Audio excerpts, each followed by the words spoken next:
বিশ্বাস করি এটা বিজেপি করিয়েছে এবং সিপিএম করিয়েছে। আর তাহলে কি তিনি এক প্রকার স্বীকার করে নিলেন না যে হ্যাঁ দুর্নীতিটা হয়েছে? সিএন ডিজিটাল আপনাদের স্বাগত। নমস্কার, আমি মণি ভট্টাচার্য।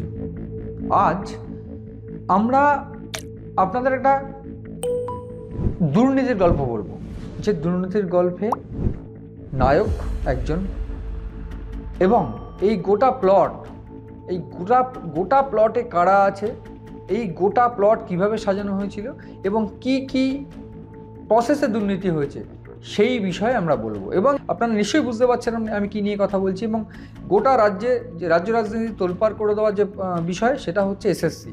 এবং এই এসএসসির যে চাকরি বাতিল মামলা, এসএসসি 2016 যে চাকরি বাতিল মামলা, সেই মামলায় কিন্তু 16 আনার থেকে বেশি দুর্নীতি হয়েছে।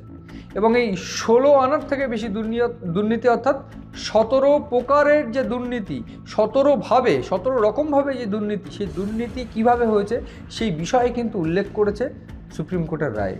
এবং আপনারা অনেকেই হয়তো জানেন না, এই গোটা যখন তদন্ত চলছে তখন হাইকোর্ট একটা প্রাক্তন বিচারপতিদের নিয়ে একটা তদন্ত কমিটি গঠন করে এবং এই তদন্ত কমিটিতে উল্লেখ করে, ওই তদন্ত কমিটির রিপোর্ট, ওই রিপোর্টের বিষয়ে কিন্তু সুপ্রিম কোর্ট উল্লেখ করে। কারণ এই সুপ্রিম কোর্টের এই রায়ে কিন্তু তদন্ত কমিটির যে রিপোর্ট, সেটা কিন্তু খুব গুরুত্বপূর্ণ আকার ধারণ করে। এবং এই তদন্ত কমিটির রিপোর্ট অনুযায়ী সরকার সহ এই গোটা কমিশন, এসএসসির পর্ষদ, বোর্ডের অনেক রকম দুর্নীতি এবং অনেক রকম ব্যক্তিত্ব যারা এই দুর্নীতির সঙ্গে ধাপে ধাপে যুক্ত, সেই বিষয়ে উল্লেখ করা হয়েছে। আমি আজকে আপনাদের সেই গল্পই বলবো যে কিভাবে এই গোটা দুর্নীতি সফল করেছেন এই পার্থ চট্টোপাধ্যায় সহ বাকিরা। এই গোটা দুর্নীতি যখন এই 2016 সালের যে প্যানেল, সেই প্যানেলের যখন নিয়োগ হচ্ছে, আর ঠিক কিভাবে এসএসসি সরকার নিজেদের পিঠ বাঁচাতে বলি দিয়ে দিল এই 25,752 জন, প্রায় 26,000 চাকরি প্রার্থীদের।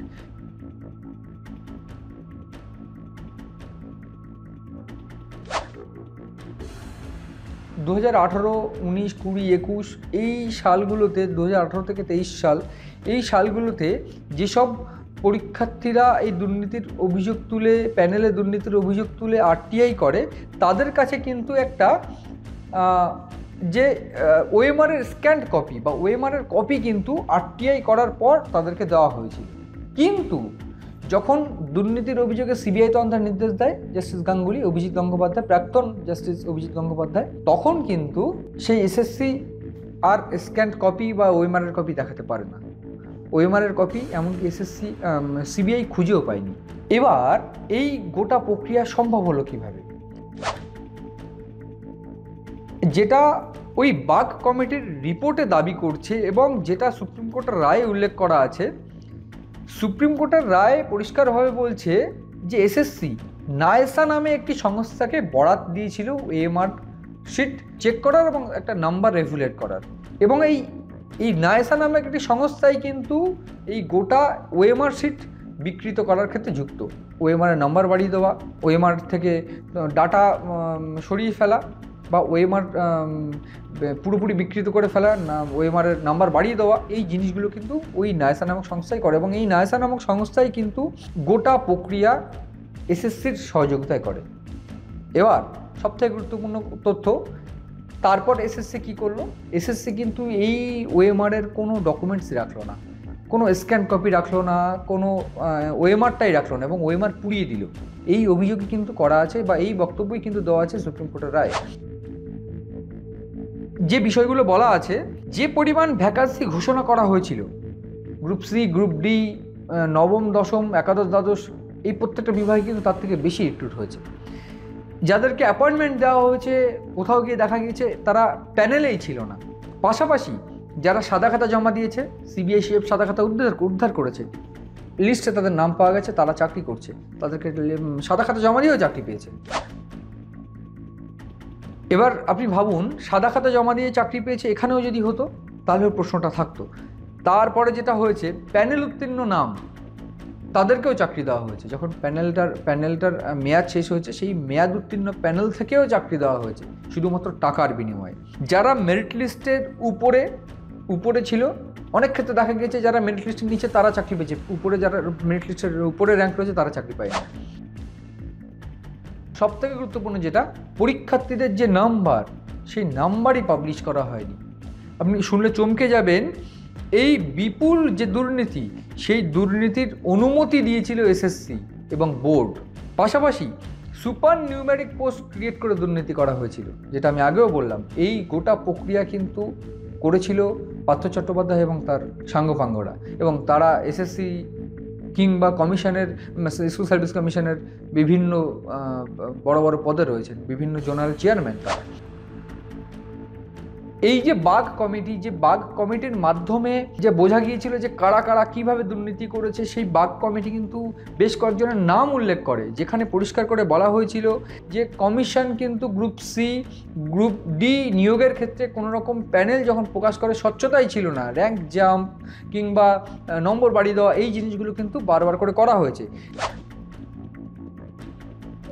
কমিশন হাইকোর্টের নির্দেশে 2019 সালে 20 জুন একটি প্যানেল প্রকাশ করে, যেখানে আগে থেকেই র্যাঙ্ক জাম্প করা ছিল, র্যাঙ্ক ভুলভাল দেওয়া ছিল।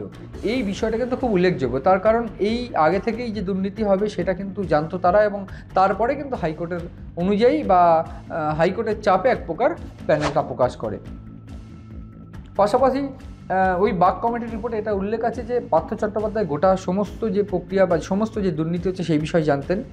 এছাড়া ডক্টর শর্মিলা মিত্র, যিনি সাউথ রিজিনাল কমিশনের চেয়ারপারসন, ডক্টর মহুয়া বিশ্বাস, ইস্টার্ন রিজিনাল কমিশনের চেয়ারপারসন, কল্যাণময় গঙ্গোপাধ্যায়, মধ্যশিক্ষা পর্ষদের প্রাক্তন সভাপতি, শেখ সিরাজউদ্দিন, খুব বিখ্যাত নাম, তিনি নর্থ রিজন কমিশনের চেয়ারম্যান, সুবিরাজ ভট্টাচার্য কমিশনের চেয়ারম্যান, সমরজিৎ আচার্য প্রোগ্রাম অফিসার, শান্তিপ্রসাদ সিনহা, সৌমিত্র সরকার, এই নামগুলো কিন্তু উল্লেখ করেছে। এবং এই নামগুলো যারা উল্লেখ করেছে তারা অধিকাংশ গ্রেফতার হয়েছে, তারা বেশ কিছুজন জেলেও আছে এই মুহূর্তে, এবং পার্থ চট্টোপাধ্যায় যিনি এখন জেলে আছেন।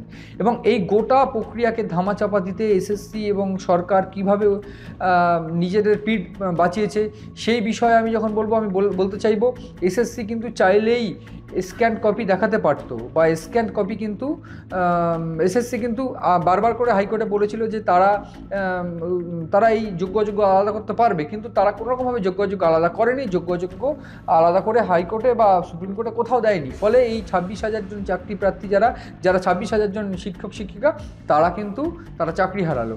এরপর মমতা বন্দ্যোপাধ্যায়কে কাল নবান্ন থেকে কী বলতে শুনলাম আমরা, নবান্ন থেকে মমতা বন্দ্যোপাধ্যায় তিনি বলছেন দোষ বিজেপি এবং সিপিআইএমের। কোর্টে এই ভার্ডিক্টটা প্রথম দিয়েছিলেন বিজেপির একজন, যিনি এখন এমপি হয়েছেন, জাজমেন্ট জুডিশিয়ারি ছেড়ে দিয়ে বিজেপির এমপি হয়েছে, গাঙ্গুলি না ডাঙ্গুলি, আমি ঠিক জানি না তার আসল নামটা।